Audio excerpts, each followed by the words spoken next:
All right, here we go.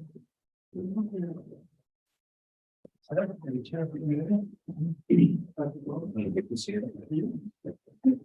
Who did find it? How about that?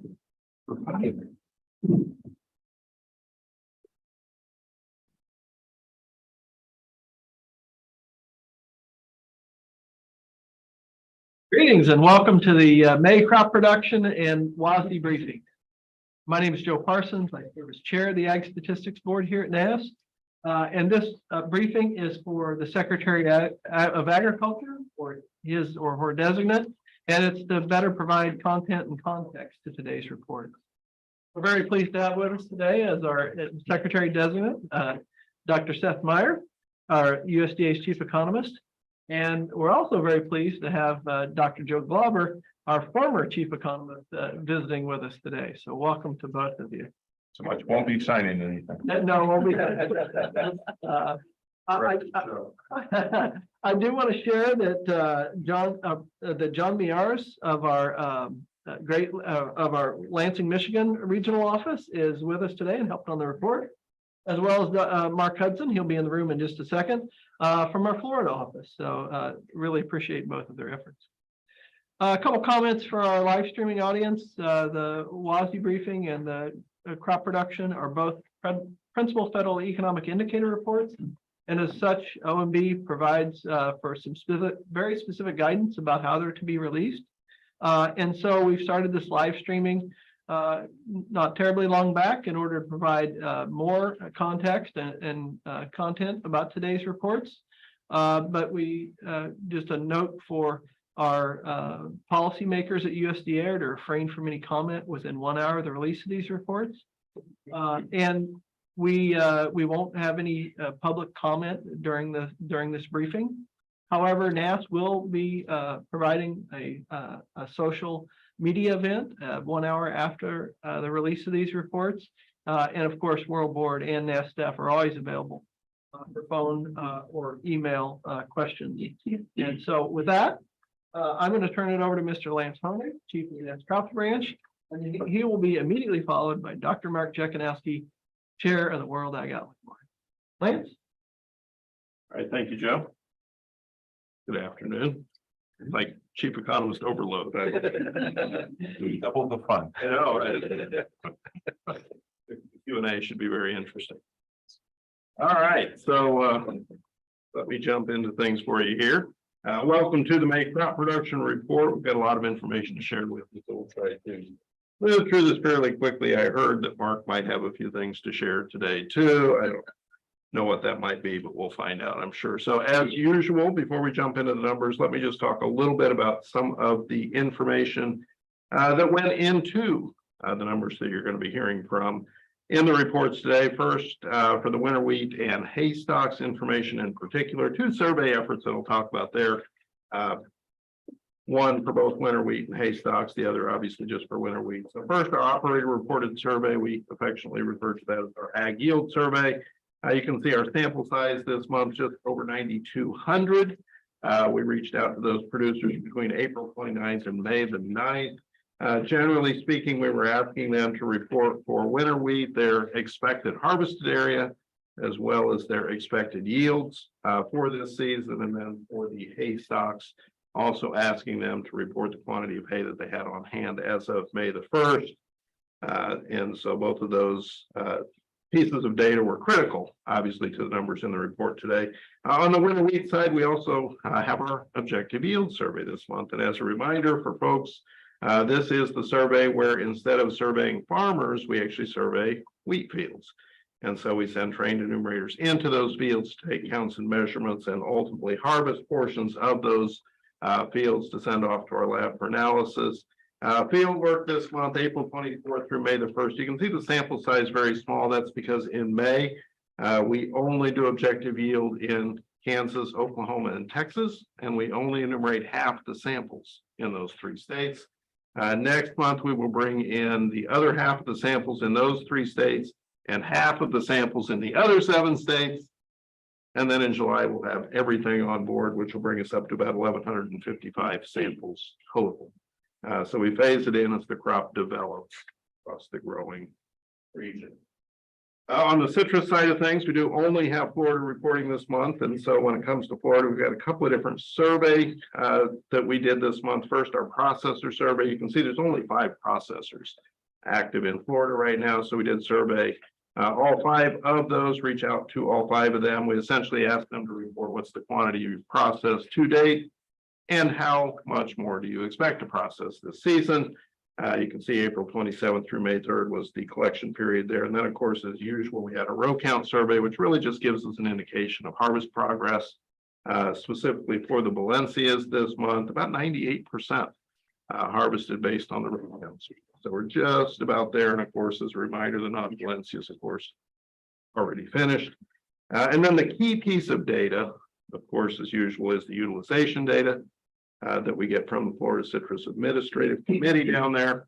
That's obviously pretty critical when you get well into harvest like we are now. So that is the information going into the report. Just a very quick look at how those sample sizes were distributed across the country for the ag yield survey. No major surprises. You see the larger sample sizes, in particular from Texas up through Nebraska. Obviously, pretty critical area. This month, as we focused on winter wheat as well as the hay stocks. Before we talk about the winter wheat forecast, just a little bit of background on what's happening with the crop this year. This first chart shows you the percent of the winter wheat that was rated in good to excellent condition by week for not only this season, but the previous 5 seasons as well. This year represented by the dark red line at the bottom of the graphic, because condition ratings have not been great this season. In fact, you can see as of April 30th, only 28% of the crop was rated good to excellent. That compares to 27% last year, so it wasn't great then either. And obviously, I'll show you graphically kind of where that's happening, but I think you probably have a pretty good idea what's driving that this season. From a progress standpoint, as is often the case when things are dry, progress moving along at a pretty good pace. So here you can see the percent of the crop that was headed by week, again with the dark red line representing the current season, shifted to the left, pretty tight range there anyway. But if anything, progress is running a bit on the early side this year, with 38% of the crop headed as of May the 7th. This was the map that I was referring to when I said this will show you where things are happening. What we've done here is we've taken the drought monitor and overlaid it with all those blue dots you see in there. Those are each representing 10,000 acres of winter wheat from our latest census data back in 2017, just to give you an idea of exactly how those most drought impacted areas tie in with where the winter wheat production is. And the impact is pretty significant, as you would expect, with the worst conditions there in Kansas, reaching into parts of Oklahoma as well. Pretty key winter wheat areas there, still fairly dry in Texas as well as up into Nebraska, and then more minor levels of drought across other growing areas as well. So with all of that in mind, let's go ahead and jump in and take a look at what's happening with the actual winter wheat forecast. First off, planted area 37.5 million acres. Of course, that's no change to what we published back in prospective plantings, but it is up 12.7% from what was planted last season. Harvested area, this is our first estimate of the season. You can see 25.3 million acres. That's up 7.8%. But with planted area up 12.7%, obviously you can see the additional abandonment indicated there. We'll talk more about that in a few moments. Yield, we're forecasting at 44.7 bushels per acre. That is down 4.9% or 2.3 bushels per acre from last year's yield. So overall, we are expecting 1.13 billion bushels when we produce this season. That's up 2.4% from last year, again due to the additional acreage this season.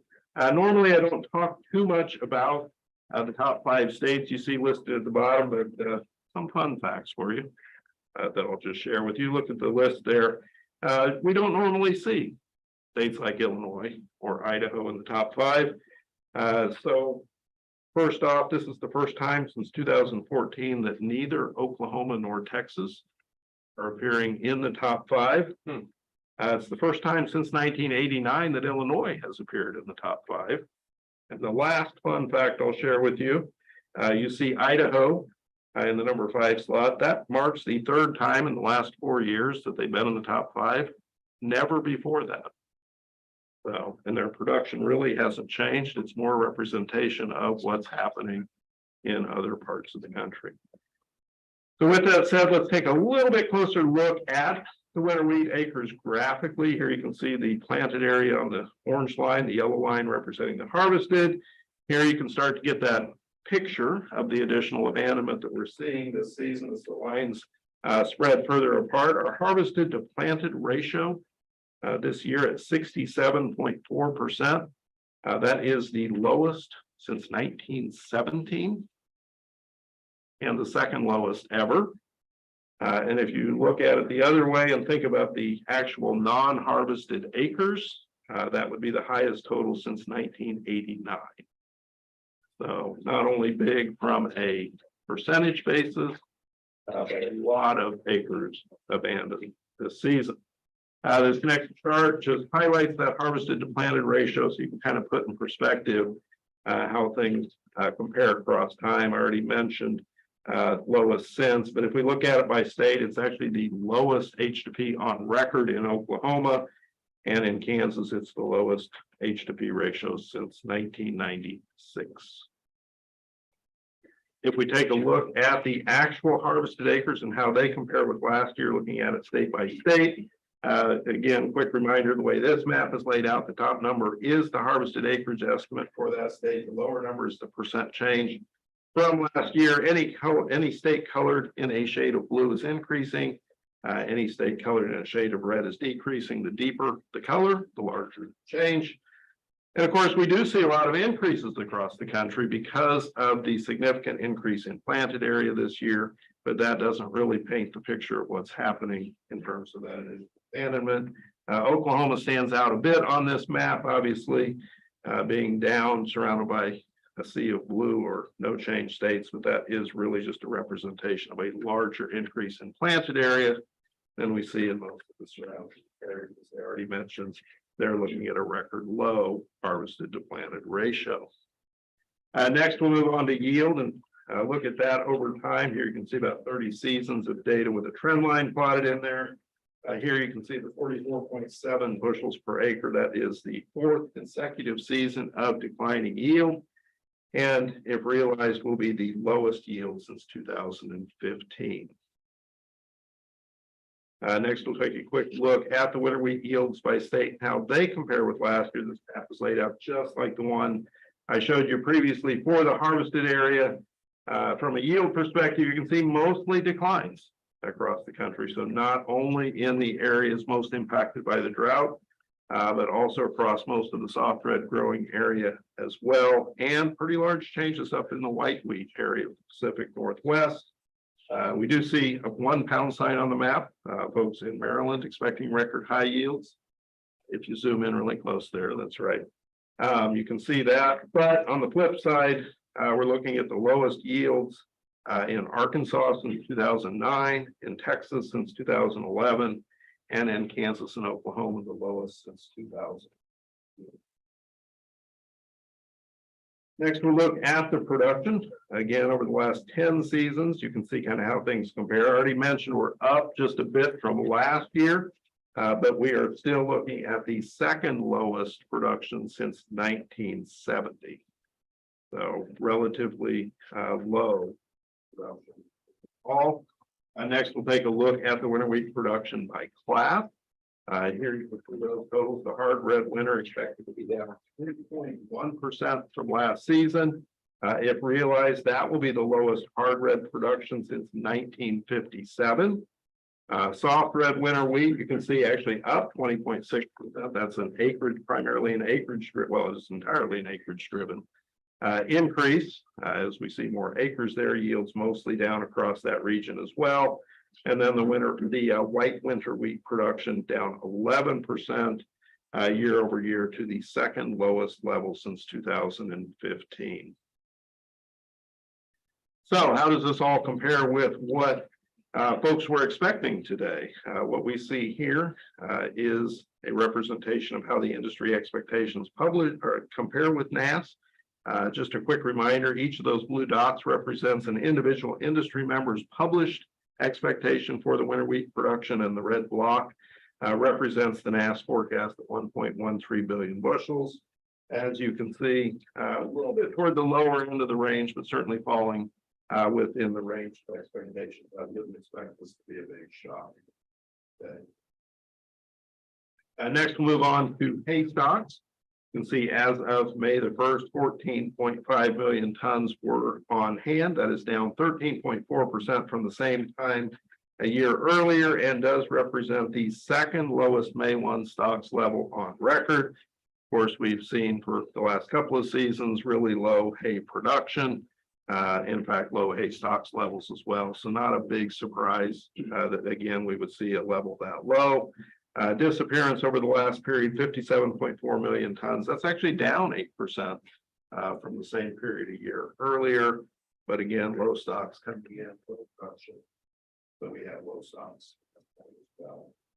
This next map just highlights the hay stocks as of May the 1st on a state-by-state basis.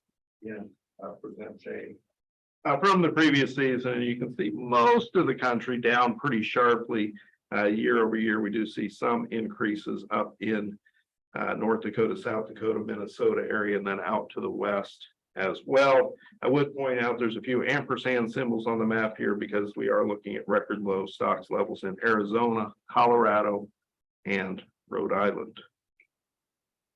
Just a few other crops included in the report today as well. We do have our first almond forecast of the season in there today. You can see 2.5 billion pounds expected to be produced for that crop. That's down 2.5% from last year's production. That would represent the lowest total since 2018. You can see the graphic to the right kind of showing how that production has shifted over the last several seasons. And then also in the report, we have our California only peach forecast. We'll bring additional states on in just a couple of months. But for now, for California only, 480,000 tons expected to be produced this year. That's up just 1.1% from what was produced last year. Actually looking at the largest freestone crop out there since 2017. So a bit of a bright point finally after talking about a lot of low numbers for you here today. And then from a crop perspective, we've saved the citrus for last. And as I mentioned at the beginning, only Florida reporting this month. So any changes from last month you see here are a reflection of what's happening specifically in Florida. Looking at the all oranges overall, you can see down 0.8% from the previous forecast. That is due to, well, it's largely due to a 500,000 box reduction in the Valencia portion of the crop. We did actually adjust the non-Valencias up just 50,000 boxes, just a minor tweak there. And as I mentioned earlier, the Valencia is based on row count survey, about 98% harvested. So get pretty close to final there.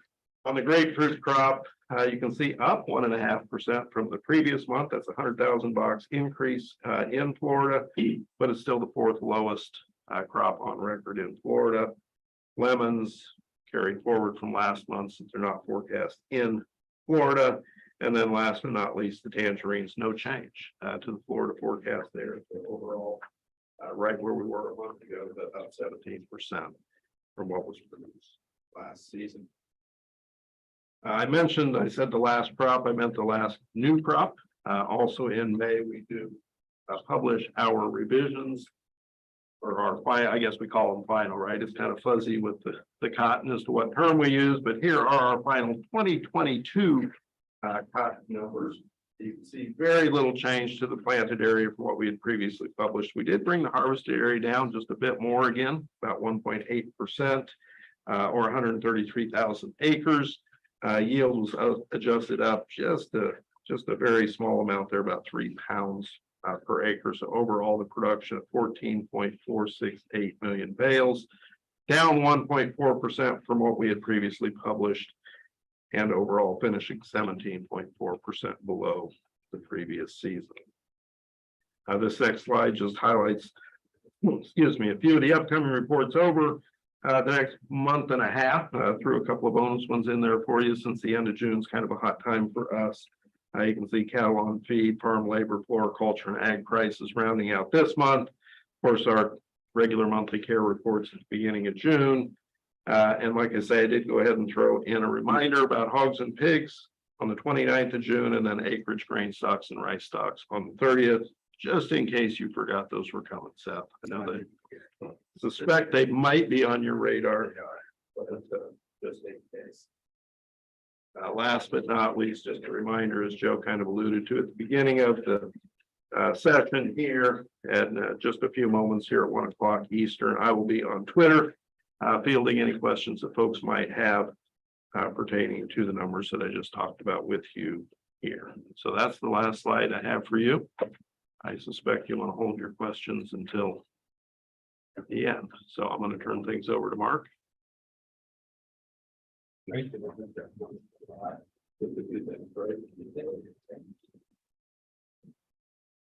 All right, thank you, Lance, and thank you for leaving me plenty of time to get all my stuff. We do have a lot to cover today. As you know, May is always an important month for us, a big month, our first official new crop estimates. So we're looking at 2023, 2024, and we also get all this information from NASS this morning on winter wheat crop and also the final cotton crop. And then in addition to that, just like every month, there's always complicated and interesting things going on in the rest of the world. We'll touch on several of them throughout the presentation today, including North Africa, EU, the implications for wheat. Big focus on wheat this month overall. Also some focus on China and Brazil as you'll see. So let's go ahead and jump right in with starting with wheat, as we always do. I'm going to focus most of the presentation on the new crop year, since I think that's where people are going to be most interested, but where appropriate, we'll focus on the back year as well. So global wheat production forecast at a new record, and that's a new record despite lower production in several of the major producers, including Russia, Australia, and Ukraine. And lower production in Australia and Russia, those are both coming off record highs. So it's not really, suggesting any crop problems there. It's just reflecting the fact that they had very large crops this past year. So kind of back to normal there. Ukraine, of course, that forecast down next year as well, just reflecting war. Growing wheat in the conflict areas likely to reduce production there. We're going to talk a little bit about Northwest Africa next, where production is down as well. China production up, that would be a new record for them as well. So real quick, let's talk about China, and we'll also talk about the EU with regards to wheat. So, but starting with Northwest Africa. Going to focus on Morocco, Algeria, and Tunisia, main growing areas there. Basic story is that it's just been dry and hot, and so this is just the percent of normal precipitation from March.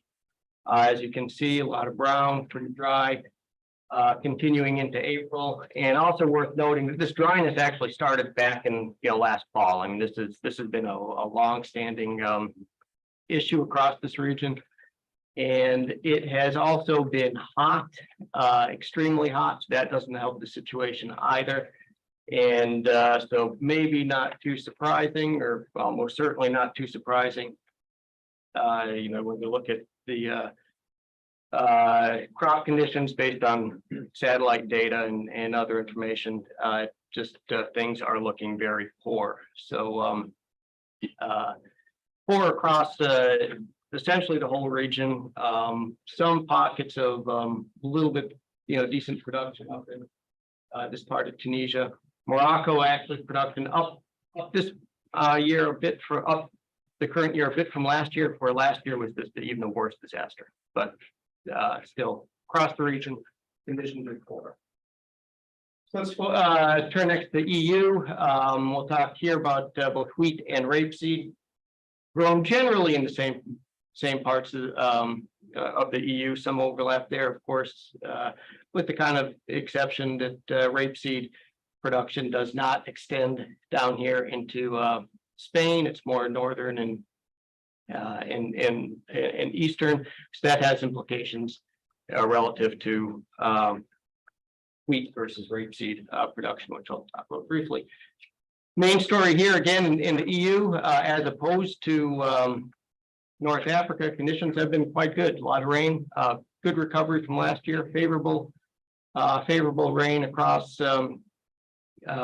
France and then east through the eastern growing regions, with the exception, of course, of Spain, where that drought, those dry conditions that we just talked about in North Africa extend into Spain as well. Vegetation health index, again here, not too surprising, reflecting good moisture across most of the northern parts of the EU. Wheat, rapeseed production in those areas looking very good. Spain, mainly here, wheat we're talking about, conditions are poor.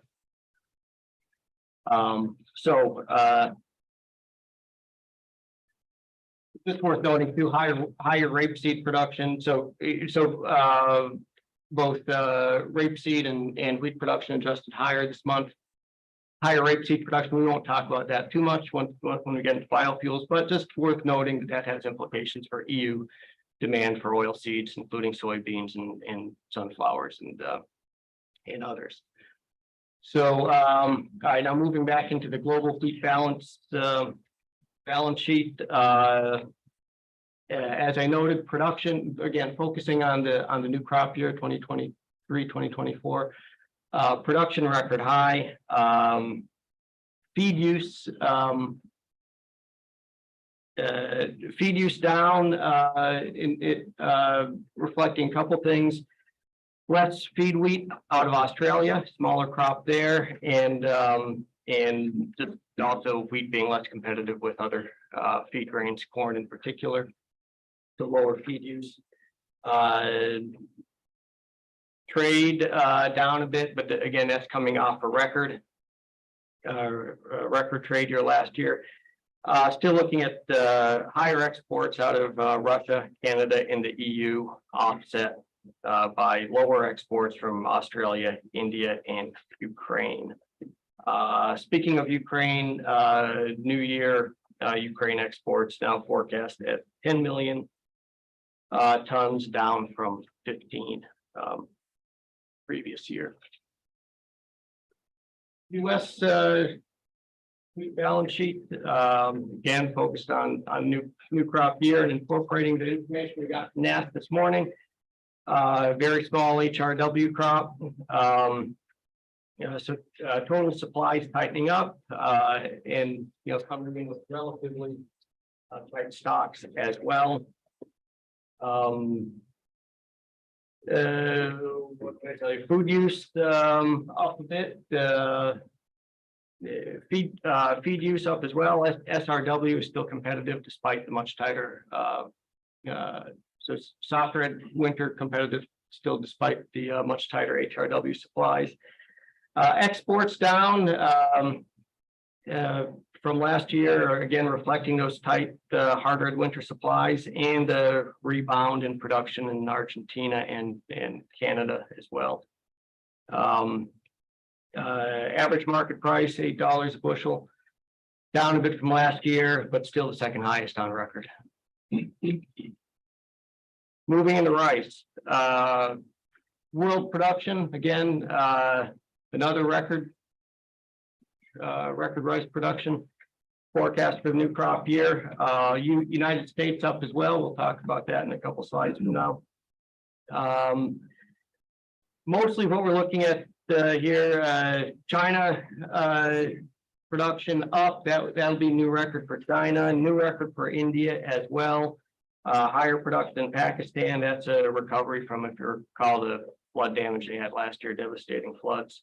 But generally speaking, a rebound in production from in areas where production was off, and general expectations of area and yield growth leading to another record overall global production forecast. Global balance sheet. We talked about production. We're going to be ending next year with ending stocks at a 6-year low. Total use up a bit. That is mainly higher use in India. Trade up just a bit, but around essentially unchanged. Where we'll see higher exports out of Pakistan and the US, offset by lower exports out of Vietnam and Thailand. India exports unchanged next year. US balance sheet back here made a change to our import forecast, reflecting lower than expected imports coming in from Australia, medium grain imports. Shipments we expected just didn't materialize. That's the only change to the back here worth noting. New year forecast, again, incorporating the prospective plantings, acreage and yields based on a 10-year trend, higher medium short grain production in California, of course, as reflected in the prospective plantings report. So with that higher production, domestic use up, that domestic use value would be a new record, a new crop year. Exports up as well for both medium, short, and long grain, reflecting both larger domestic supplies and lower prices. And as you can see there, price all rice price reduced to $17.60. That's down $1.80 from the current marketing year. And of course, that's down from a record, so still relatively high in a historic sense. Moving into corn. Global corn production here, we're going to focus a little bit on the back year, especially with regard to Brazil, where we increased our Brazil's corn forecast, especially reflecting a very strong second crop. Good conditions there. We'll talk about that in just a minute. But quickly looking at the new crop 2023-2024 record production, expecting a rebound in production in all of the areas currently facing weather issues. So rebound in production in Argentina, a rebound in the EU, and then of course a decline again in Ukraine, reflecting the pressure from the ongoing war problems there. But let's quickly take a closer look at Brazil. So as you know, Brazil has two primary corn crops. First crop is just now finishing up. Maybe there's just a little bit of harvest still going on in the very southern part of the country, but for most part, that crop is done and in the bins. Second crop corn, there it's just about to get started. So harvest is, maybe just starting or will be starting very soon. And just worth noting, I'm going to just quickly flip through several of the main regions, and the key theme here is that across essentially all of the production regions, rainfall conditions have been very good. You can see this is first crop, a first crop region, but 2023 precipitation tracking that average line pretty nicely, a little bit above in most cases. Same here. This is another first crop area. 2023 average rainfall very strong throughout the season. Paraná, we had overall rainfall above average. Had a few periods of dry spells that might have done a little bit of damage to the crop, but overall still very good in terms of total rainfall. Even in the southern part of the country, again, overall rainfall pretty good, notwithstanding some recent dryness creeping in there. Mato Grosso, so the big one, Worth noting here again, looking at the trace compared, so red line current year compared to last year. Don't let the higher values for last year fool you, because of course it started out very wet, but then things, the dry season came a bit early. That damaged yield potential last year.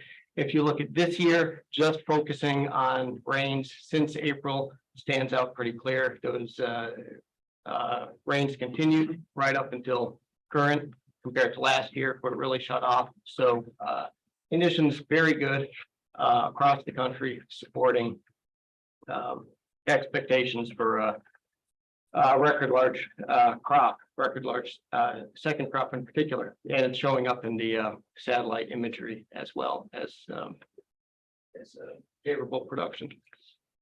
So global balance sheet, global corn balance sheet. Let me just get caught up here on my slide notes.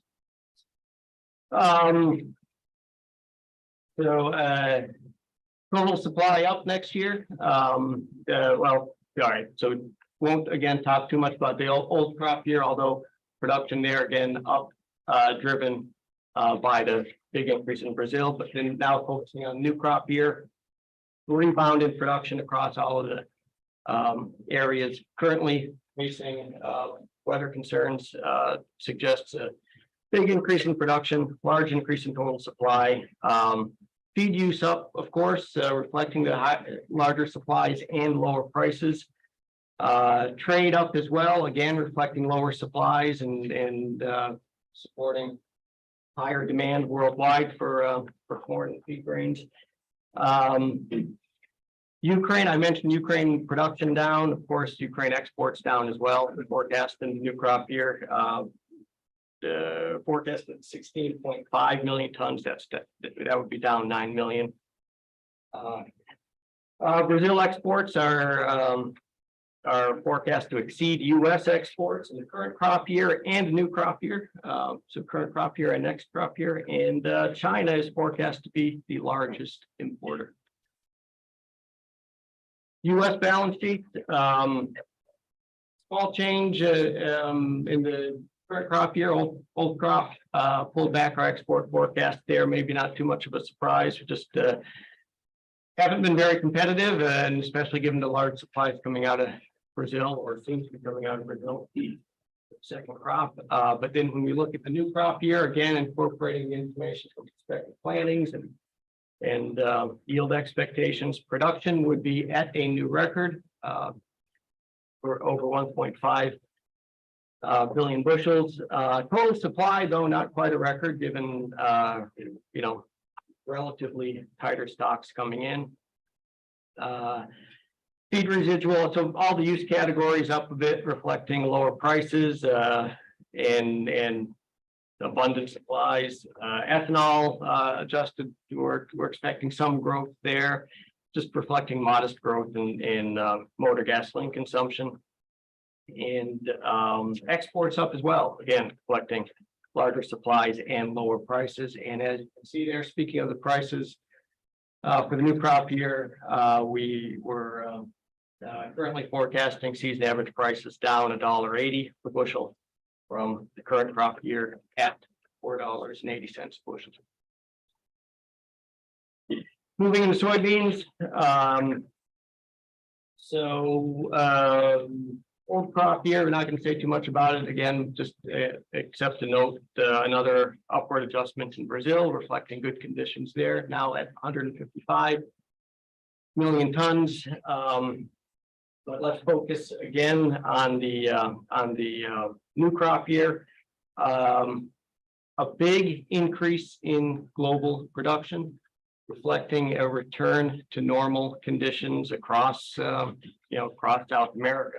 So big increase in Argentina, assuming the end to the current drought there. A respectable increase in Brazil, just reflecting normal growth, normal area growth. A rebound in production in Paraguay. And then as you see there, we're also forecasting higher production in the U.S. So overall, a large increase in global supplies And it's worthwhile just to take a moment and think about just the growing production, growing dominance of global supplies accounted for by South America. So this is all the major South American countries. So when you add them all up for new crop year, we're looking at 227 million tons. Just worth noting, I mean, for your interest, so at this time last year, so the 195 is where we're currently at for production for South America. This time last year, we were forecasting 215.5 million tons. So, but in any case, as you can see, strong, consistent growth across South America, expected to continue. Global balance sheet, again, the overall story here is just dominated by abundant supplies. So production up, area growth, and trend yields, supporting a big increase in production, big increase in total supplies. So with that, you'll see trade up just a bit, but not a big increase in global trade. Higher exports out of South America, offsetting some lower exports out of the US. Ending stocks up a bit, and it's worth noting that ending stocks are complicated in soybeans given the northern and southern hemisphere. So this is actually, kind of mid-season stocks for South America, September 30. So it's essentially saying here large stocks on hand right about at the time when the US is entering the export market in full force.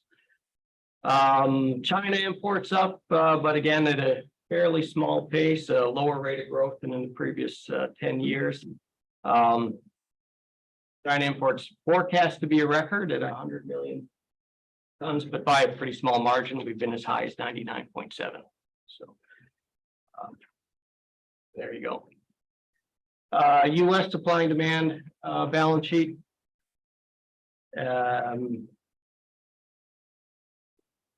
Just back here, small change, increased import forecast a bit. We're starting to see, saw some shipments coming in from South America up to the East Coast.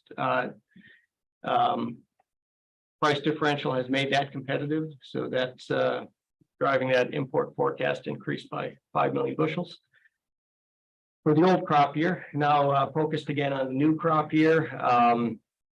Again, production based on prospective plantings and trend yields, and worth noting here that that production forecast exactly equals what was reported in the AOF as well, which of course came off prior to prospective planting, so it was the perfect guess. So that's on the production side. On the demand side, crop up again, driven by strong demand for biofuels in particular. Exports down again, as we talked, strong competitive supplies, relatively slow global demand growth, pulling our US export forecast down. Average market price for the new crop year down $2.10, again reflecting those high global supplies.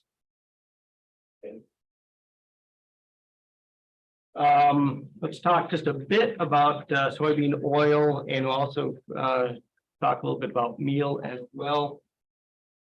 Just generally speaking, again, looking at that new crop year, continued strong domestic demand for oil, driven by biofuels. So you can see we have biofuel use increasing, and this is just based on the proposed RFS and expectations of continued growth in renewable diesel production. Strong domestic demand means much less available for exports, and these are, even though we see forecasting a tiny bit of export growth for the new crop year, this is down from what used to be a pretty, strong export volume prior to the current year, which again, we reduced yet again, current crop year by 50 million pounds. So again, soybean oil market is becoming dominated by domestic demand. Now, since we're going to be talking more, especially driven by strong soybean oil demand, we're going to have a lot more meal supplies as well. We're forecasting an increase in domestic meal use of 875,000 short tons, just kind of based on a typical growth pace, typical pace of meal demand in the U.S. But that is not enough to account for all of the increased supply. So big increase in soybean meal exports are forecast, enabled in part by the fact that Argentina supplies will still be relatively tight because of their drought. So main takeaway from this slide is that more crops for biofuels means more meal exports. All right, moving into cotton. Couple changes on the old crop, size of the old crop. China and Uzbekistan just updating our forecast based on Jennings data that has been released in both of those countries, and in each case suggesting the crop was a bit larger than we had originally forecast. But now looking at the new crop year, a couple things going on here. World production down a bit. As you can see, low prices are reducing area, but still in many countries you see increased production as largely based on yield recovery. Like, for example, Pakistan, where, again, recovering from devastating floods. India, we have some, recovery in yield there as well. Turkey down, again, that's area. So current prices are expected to pull area back in most of the major production areas. I'm going to talk a little bit about China, where we have production down a fair amount forecast in the new crop year, and mainly, entirely reflecting conditions in Xinjiang province, which accounts for most of the production in China. Anyway, and the issue here, this is kind of an interesting one. A little bit of context just worth noting here. Xinjiang is across the world, it's the highest latitude productive, highest latitude part of the world where cotton is produced. It's equivalent to North Dakota or Montana. So, but they can produce cotton there because it's a desert. Typically, it's very hot. It's highly irrigated, so rainfall isn't usually a concern. So it's that heat that really allows them to produce the cotton despite the relatively short growing season. And the way the season has been starting out is it's just been extremely cold, unusually cold, with the start of the planting season. And that is delaying planting. It's causing it's creating needs for replanting, and it just doesn't bode well for that crop being able to catch up with unless conditions change rapidly. There are concerns that that crop will just not be able to achieve its full potential. That's something obviously we're going to continue to watch, but an early indication based on recent weather, based on the weather early in the season, suggests some concerns, and that's behind the reduction, the lower production forecast for the new crop year. Balance sheet, old crop. Only thing I'll point out there is we reduced the consumption forecast again. Low demand, economic uncertainty, etc. But for the new crop year, we expect a rebound in consumption. So that's a fairly healthy rebound, 6.6 million bales. But that's coming off a very low level to kind of puts us back to 2021 levels. Consumption. Trade up, reflecting again the increase in consumption, demand by China and other depleting imports. U.S. balance sheet, back year balance sheet 2022, 2023, updated just based on the final NAS production information that Lance referred to moments ago. Export forecast increase, again, this is for the back year. It's reflecting a pretty strong recent pace of cotton exports. So data suggesting that that forecast, that increased forecast we should be able to achieve that. And now focused on the new crop year. As with all crops, using prospective plantings as our base. Production, U.S. production up about 1 million bales. With higher production, exports up, export forecast up year over year, reflecting both higher production in the U.S. and increased world consumption. And lower prices, as you can see, price forecast for the new crop year down 4 cents a pound from the old crop year, reflecting lower prices for competing crops and there's generally less precautionary buying by cotton buyers, less of the type of buying that we saw last season that led to a pretty strong spike in prices that contributed to that relatively high season average prices last year. So kind of back to more normal price outlook for 2023. Sugar, quite a few changes here. I'm going to briefly talk about the back year, basically updating production based on processor data as we always do. Pulled back our Mexico imports from Mexico forecast pulled back. Well, I'll talk about Mexico balance sheet in a minute, but basically we're seeing some tighter supplies in Mexico. Domestic deliveries raised for the current crop year just based on pace. Now moving into the new crop year, again, we're beet cane production based on prospective plantings report. So beet production down, tightening up supplies, assuming all of the other categories. So imports, TRQ imports, we don't assume or include any additional specialty sugar TRQs, which at this point that's what we have to assume, though they often materialize later in the year. High tier imports, again, I think we're being conservative here based on recent pace, but we have to start somewhere, and this is something that again we continue to track over the course of the year. And I think this is a pretty likely starting point, and we'll raise it as needed if the data suggests more supplies coming in at the high tier. Domestic deliveries for new crop year, we didn't change, and we're ending with a stocks to use ratio below 13.5, currently forecast at 11.3. So let's talk a little bit about Mexico. Mexico supply and demand situation.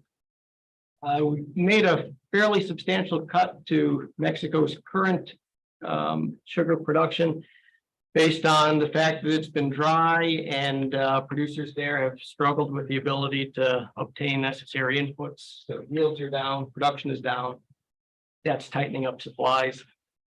Domestic use, also we pulled back based on the pace of especially deliveries for human consumption. Exports again are residually calculated, and worth noting that historically, really up until this month, Mexico had always targeted 2.5 months of ending stocks at 2.5 months of use. They adjusted that this month and going forward to 2.3 months of use, so that actually gives a little bit of extra supply, but still, given the tighter production, Mexico exports still adjusted lower this month. And then looking at new crop year, that's a ways out, but basically expecting kind of a return back to normal in terms of both production and use consumption. All right, so let's move into meat and livestock. Kind of a lot going on here too. Real briefly in terms of 2023 beef production. Raised a bit based on cow slaughter.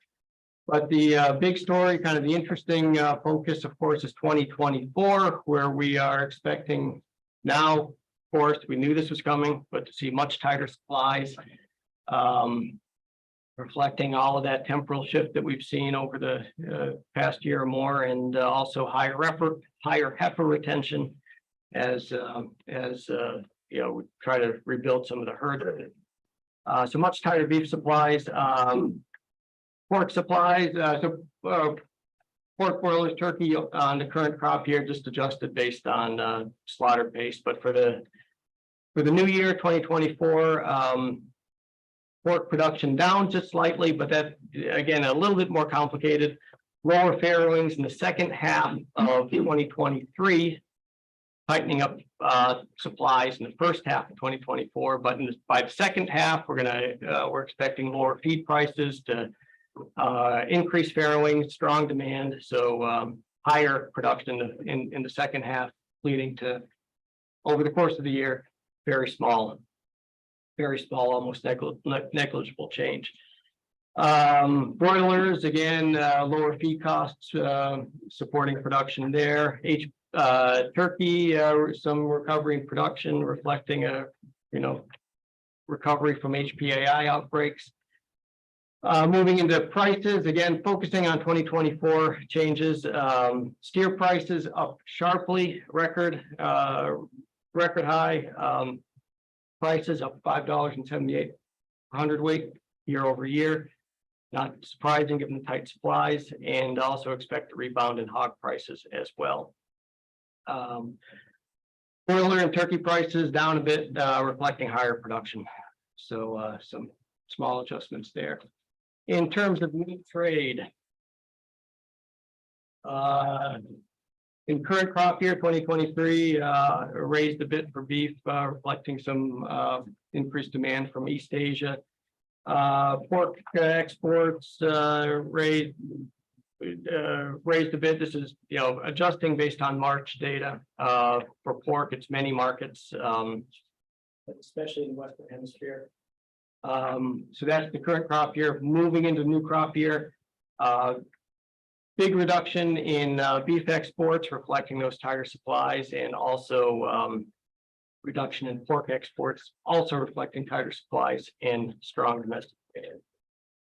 Beef import forecast raised for 2024 as well, based again on the tight domestic supplies. All right, moving into dairy. Just a few things to note here. Milk production up for 2024, reflecting higher milk per cow, and which is offset by both the smaller cow herd and the fact that next year is a leap year, so there's one less day of milking, and that reduces production as well. So, oh, I'm sorry, one more day of milking. Yeah, all right, and so that's production. In terms of imports and exports, fat basis imports essentially unchanged. Basically, we have higher cheese imports offset by lower butter imports. In terms of exports, fat basis raised based on higher butter and cheese exports. In terms of skim solids, the higher imports, that is also reflecting cheese. Same, same with fat, and exports driven by largely higher exports of non-fat dry and lactose. Finally, with prices. Product prices, you're gonna again focus here on 2024. Pretty much down, down across the board. Cheese price rounds to zero, but also down slightly, and Class prices and all milk prices down. So class 3 price lowered by 25 cents per hundredweight for 2024. That largely reflects lower weight prices and slightly lower cheese prices, and the class 4 price reduction also reflecting lower prices for butter and powder, and all translates into a year-over-year decline in the all milk price of 60 cents per hundredweight, down to $19.90. And that's where I will end things with the presentation. But with that, I would also just like to briefly note, if I could, that one small note of appreciation, that this is in fact the last WASDE where the oilseed numbers were led by Dr. Keith Menzie. Keith will be retiring at the end of this month, and he's been with USDA for 35 years and has been with World Board for over 20. So a lot of expertise and very much appreciated by the World Board, and we wish Keith well in his retirement. And with that, I will wish everyone a good day who's tuned in online, and that wraps up this briefing, and we will turn it over to you for questions.